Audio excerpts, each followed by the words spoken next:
Hey guys, and welcome back to another video here at Motorsport Madness. Today we have another 10 minutes of episode, and we are here at the famous Detroit street circuit in this amazing Lotus 98T for, well, I guess 1986 Detroit Grand Prix. That was the thing. I can't remember. I think it was the Detroit Grand Prix that year. And there's going to be another, like I said, 10-minute race. It's going to be 5 laps of this amazing street circuit. This is probably one of my favourite sort of tracks from that era to drive around. At first you might have a bit of difficulty, but once you get used to it, it's a brilliant track. It's a really nice one to drive, and you can really sort of have some brilliant races. I know I have. There's been a couple of times where I think I've done 2 races here in my historic F1 seasons. Got another one coming up soon. I think maybe another 2 races to go. So yeah, I've had some pretty exciting races around here. Now this is obviously in the turbo era of Formula 1. This is a rocket, this car. It really is an absolute rocket, and I don't know really what to say about it, because it's comparable in modern day Formula 1 cars purely because it's just so quick. The turbo on here, I haven't got it all the way on this car because I haven't actually got any buttons left to bind, but yeah, we have a grid of 22 cars, normally more than what we'd have usually. We normally have about 20, so 22. I thought, let's just see what happens. So we're starting the 7th. I set it to random, the grid position. So yeah, we're in 7th, Detroit. Let's see how well this goes. Right, okay, here we go. Detroit, let's go. Come on, wait for the lights to go, and we are off. Good start. Go up the gears so quickly. I don't know what the AI were doing at the front there. Complete fictional liveries as well, apart from this one. Right, breaking point is this light here. There isn't any brake markers on this track, so you have to kind of use your environment to tell you when to brake. Ooh, need to slide out there.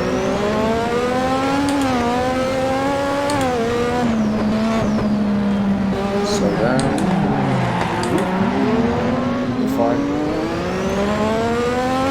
Lost a bit of time there. That's okay.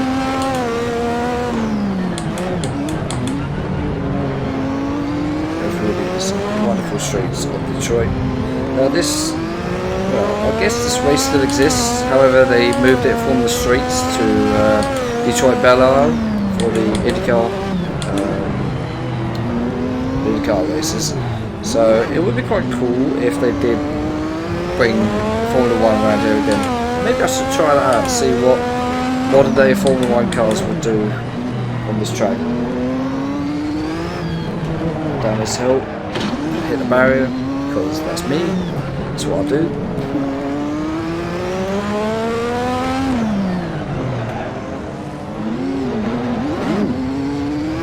So one gear there. Oops. Now this corner I've messed up here a lot of times, so I'm not going to do it this time. There we go. Perfect. In fact, one of my races got ruined in the last lap purely because I messed up out that corner.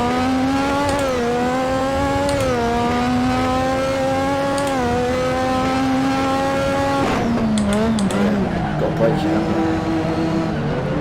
Gently around this corner. I've actually got up to go in front actually, which is good. But I have actually dropped a position from where I started, which is slightly annoying. I'll be careful, this car fight is very sort of all over the place. That's the thing with the AI. If you get close to them, they start making mistakes. So you've got to be really careful with how you go about. And obviously me as well, as I take him out. Oh dear. Right. Come on.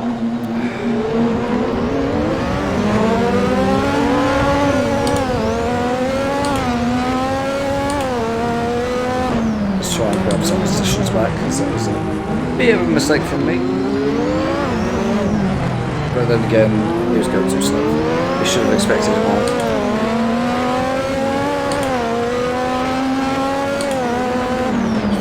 This one.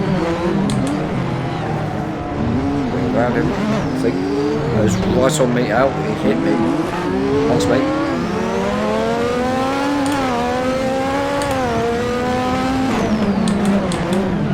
Bit late braking, and we're through. I hope. If he leaves me alone.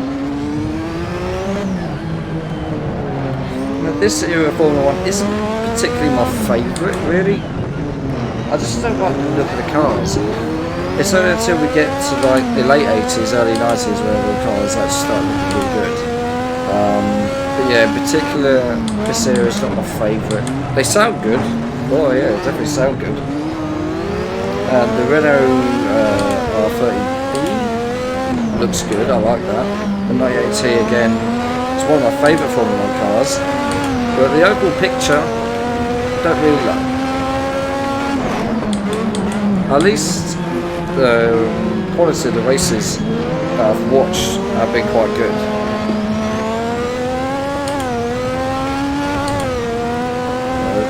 Like the 1982 Monaco Grand Prix, I think it was, or 86. Nearly messed that up. So on lap 3 or 4. I hate that corner, I really do.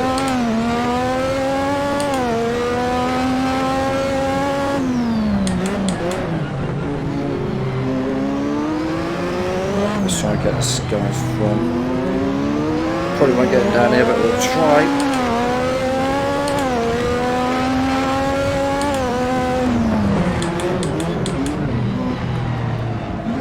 Cool.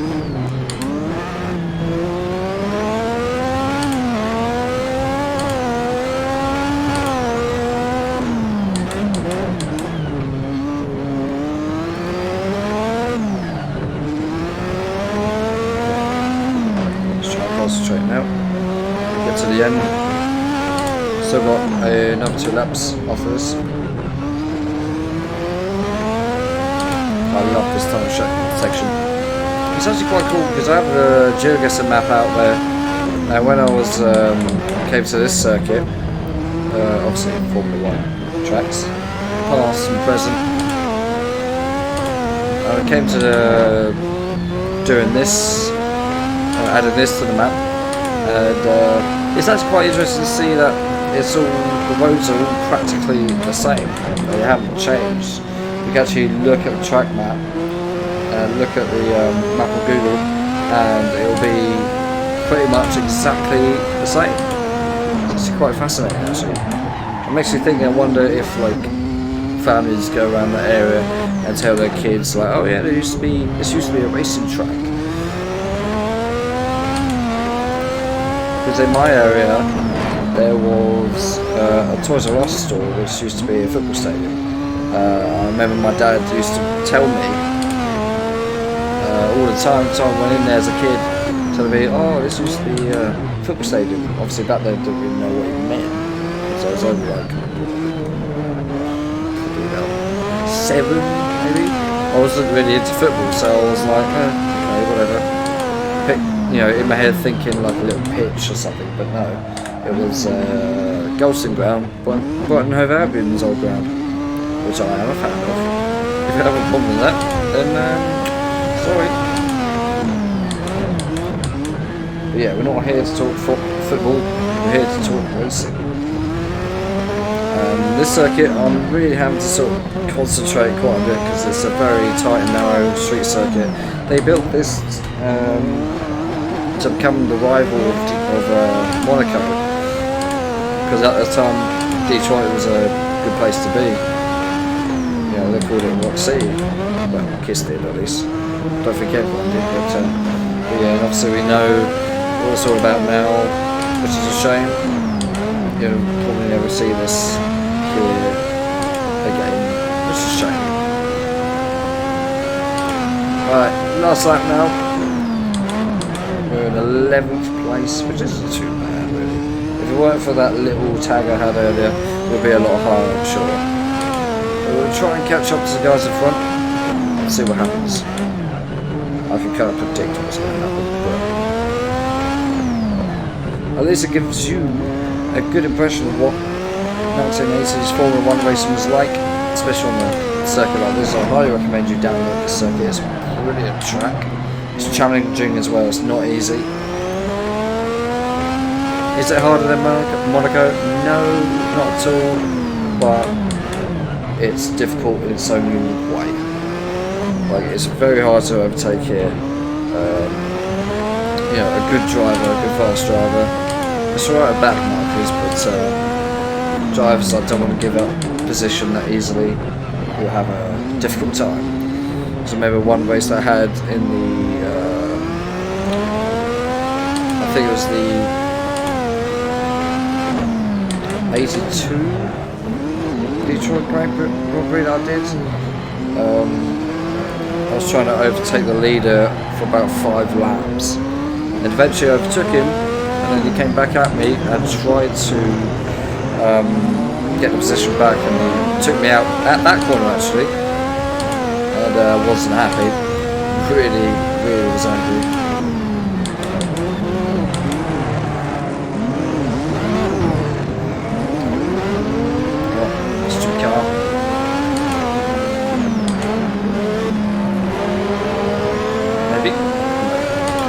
Well, we tried. And that's the end of the race. We finished 11th, which is a bit disappointing considering we started 7th. But, oh well, we'll take that. That was pretty good, actually. Very nice quick race. I like these quick, snappy races that you can just do, have a laugh, have some fun, and yeah. So that was the 1980 at Detroit in 1986. This is a fantastic, like I said before, a fantastic track, a fantastic car, which is already in the game when you buy the game. And yeah, so that was a fantastic race, really exciting. A little bit of contact with other cars, but that's bound to happen on the street circuit, let's be honest. I don't think you go through a street race in Formula 1 and not have you know, contact between drivers. But that's the finishing standings. None of those names are real. None of those liveries are real, apart from this one, which is the famous black and gold JSP livery, even though it's not actually JSP. But anyways, guys, I'm going to leave it there. Thank you so much for watching, and I'll see you in the next one.